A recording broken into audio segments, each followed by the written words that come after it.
What's up, YouTube? It's Joe Catchpolia sitting on the couch making some money investing in fractional real estate online, as usual.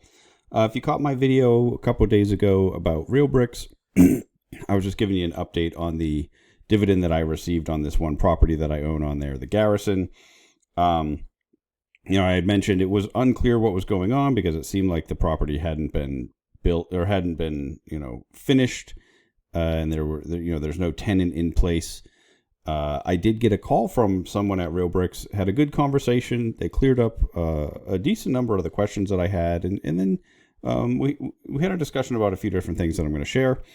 One, they mentioned that, yes, there was a 1% dividend paid on this property. There is no tenant. It wasn't paid out of the reserves or anything like that from the entity. It was actually just paid by realbricks, the company, as sort of a thank you for early investors, right? They wanted to, just give you that dividend, more than anything, to keep investors happy that are buying into these properties early. I think it's both good and bad, right? I was glad. Well, one, now that I understand what's going on, it's much less confusing, right? I'm not getting a dividend from a property that doesn't have a tenant. They acknowledge, it would have been good to explain that that's what was happening. It is sort of, I think you can think of it as a marketing expense for their company. It's not necessarily indicative of what we can expect as far as the dividends from this property, right? Because it doesn't have a tenant in it yet. One of the things that I thought was interesting that they mentioned is that Evernest is going to be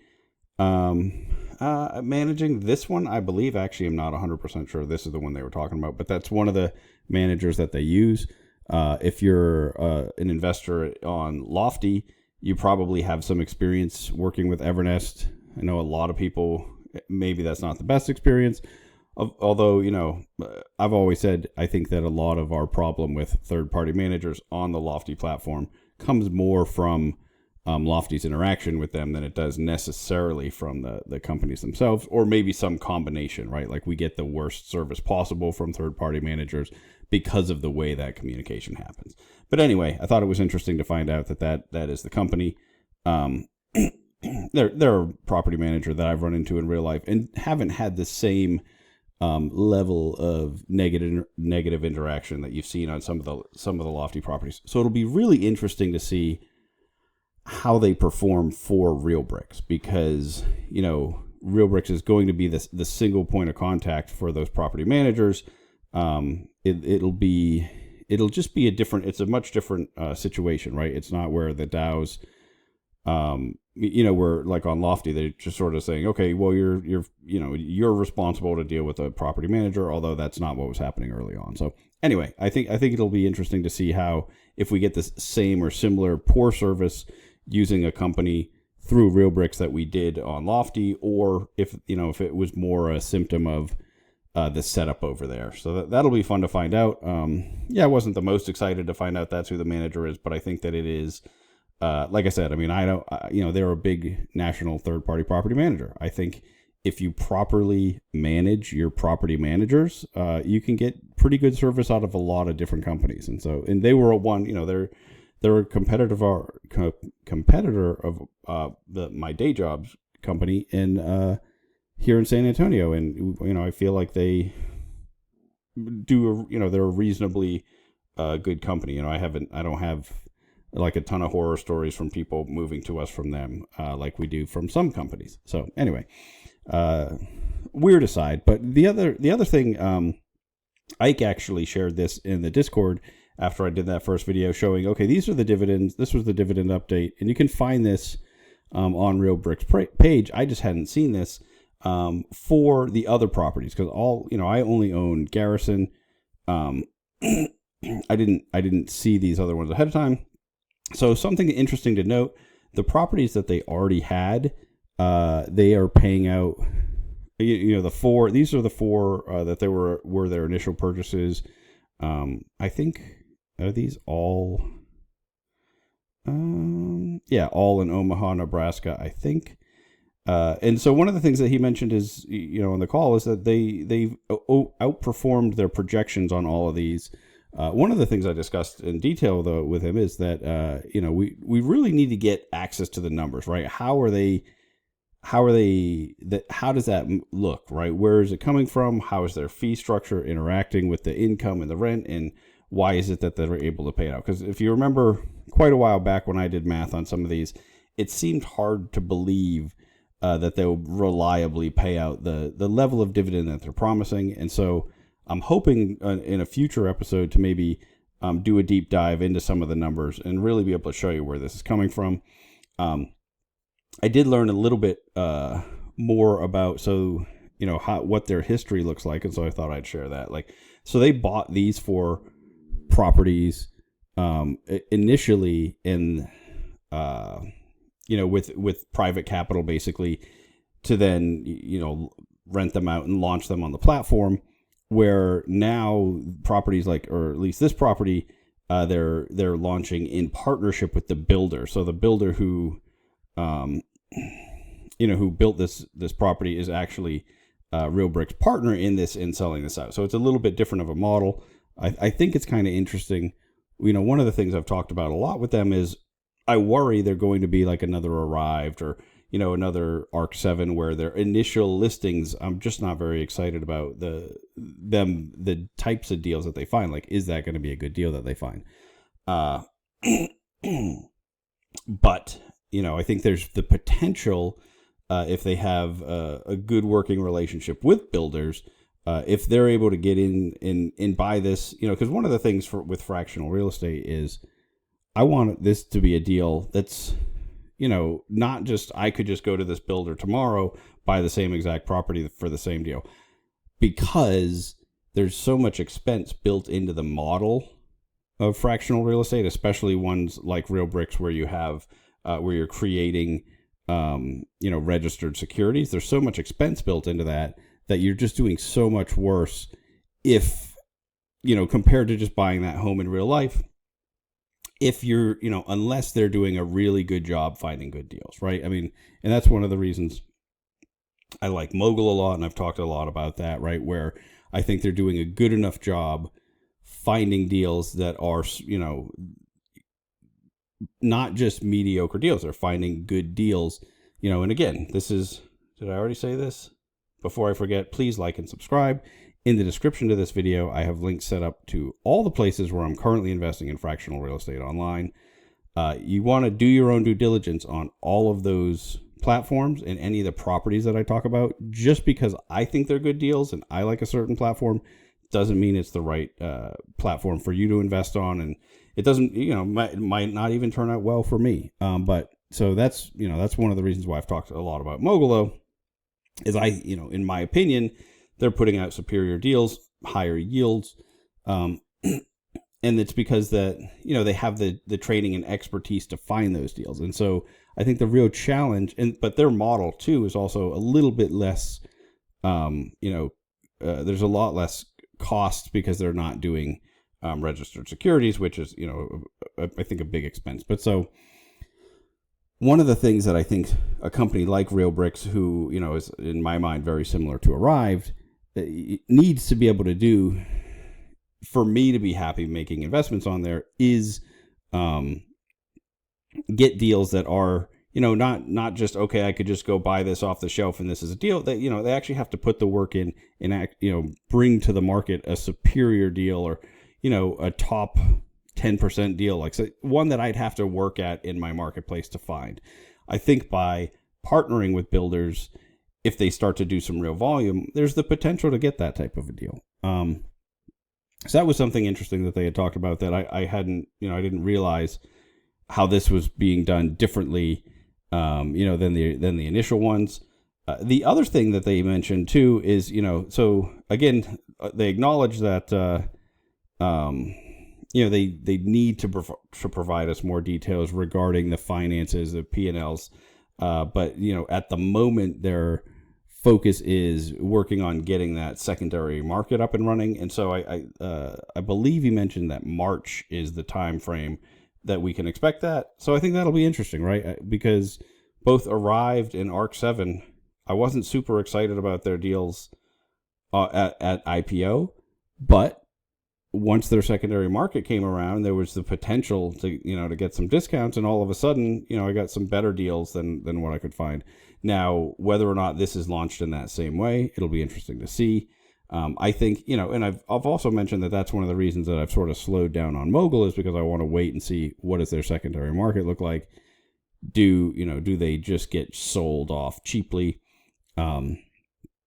I think it has the potential to really bring down a platform, right? If it's not done in a measured, intelligent way that doesn't really hurt, or early investors. Not that they, as long as you're not intention, your goal isn't to hold it short term.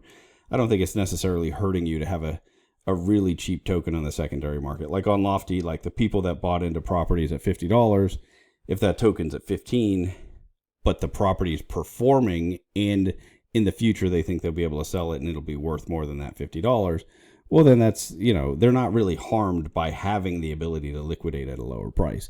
But I think that, those are some big assumptions, right? If it's performing and there's going to be a sale date in the future, right? And so that's what I think the key to all of these is, that secondary market and seeing how it works. So it'll be interesting. It sounds like we're only a couple months away for this one. Oh, and they did one other thing. They changed. So I mentioned in an early video about realbricks that they had like an exclusivity in their links. So like if you were going to do a referral link, you couldn't put, you had to. It was basically an exclusivity clause when you sign the thing to get the link. And so I just never did that. They actually said, we didn't intend it to work that way, and they changed their referral agreement.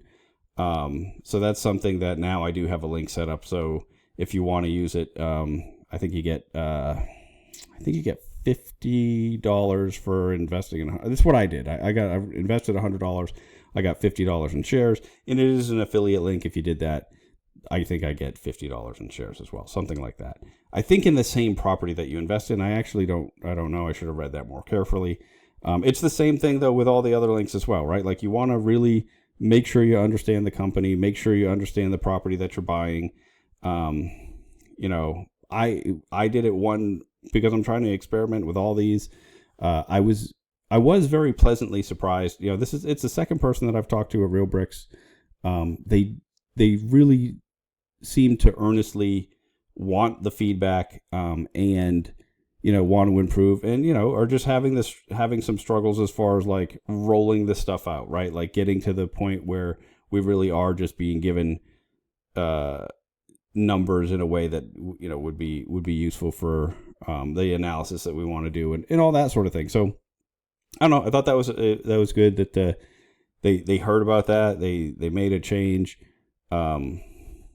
So hopefully, that's it's all interesting stuff. The fact that these ones actually outperformed, I'd really love to, the chance to actually look at the numbers, see how that works, because like I've been talked about from the beginning is, one of the things that we've seen on some of the other platforms is where we're getting paid out a yield, but it's because there's like deferred maintenance, and there's or like some of the platforms were like accumulating debt to pay out dividends, and that's why I get like super nervous about like when I get a report and it says, okay, you got paid this, and I want to know, well, where did that come from, right?